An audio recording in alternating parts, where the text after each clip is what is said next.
संस्कृत शब्द भगवान की व्याख्या व्यास देव के पिता पराशर मुनि ने की है। समस्त धन, शक्ति, यश, सौंदर्य, ज्ञान तथा त्याग से युक्त परम पुरुष भगवान कहलाता है।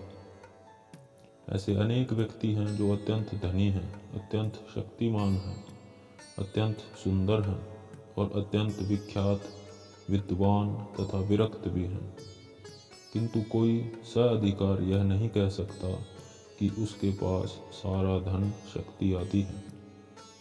एकमात्र कृष्ण ही ऐसा दावा कर सकते हैं क्योंकि वे भगवान हैं।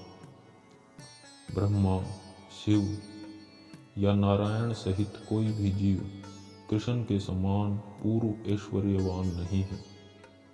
अतः ब्रह्म संहिता में स्वयं ब्रह्मा जी का निर्णय है कि श्री कृष्ण स्वयं भगवान है।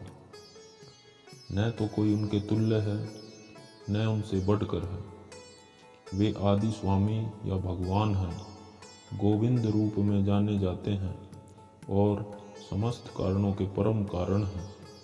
ईश्वरः परमः कृष्णः सच्चिदानंद विग्रह अनादिरादि गोविंदः सर्व कारण कारणम। ऐसे अनेक पुरुष हैं जो भगवान के गुणों से युक्त हैं, किंतु कृष्ण परम है क्योंकि उनसे बढ़कर कोई नहीं है। वे परम पुरुष हैं और उनका शरीर सच्चिदानंदमय है।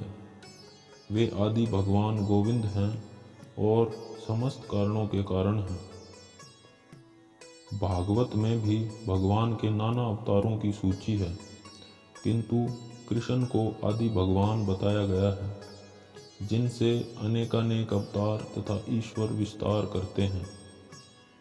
एते चांस कलह पुंसः कृष्णस्तु भगवान स्वयं इंद्रारी व्याकुलम लोकम मृडयन्ति युगे युगे।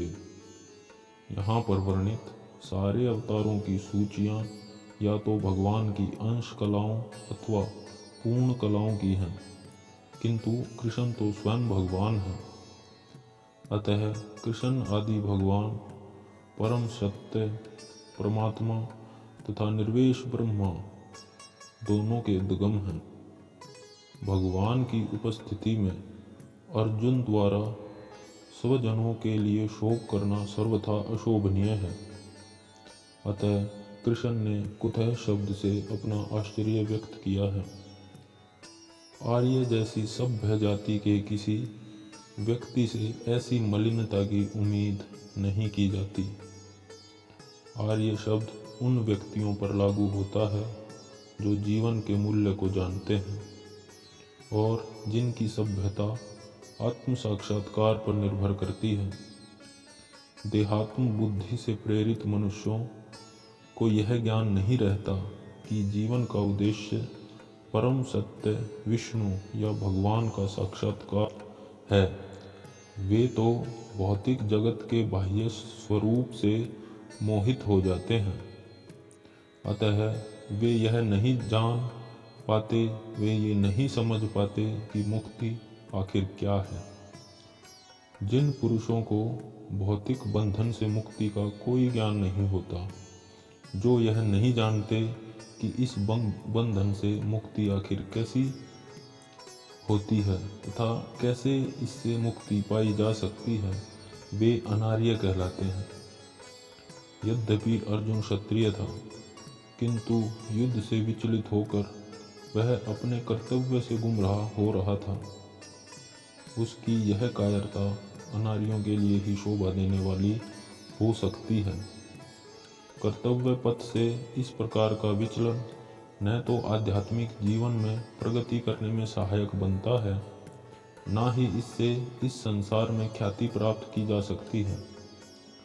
भगवान कृष्ण ने अर्जुन द्वारा अपने स्वजनों पर इस प्रकार की करुणा का अनुमोदन नहीं किया।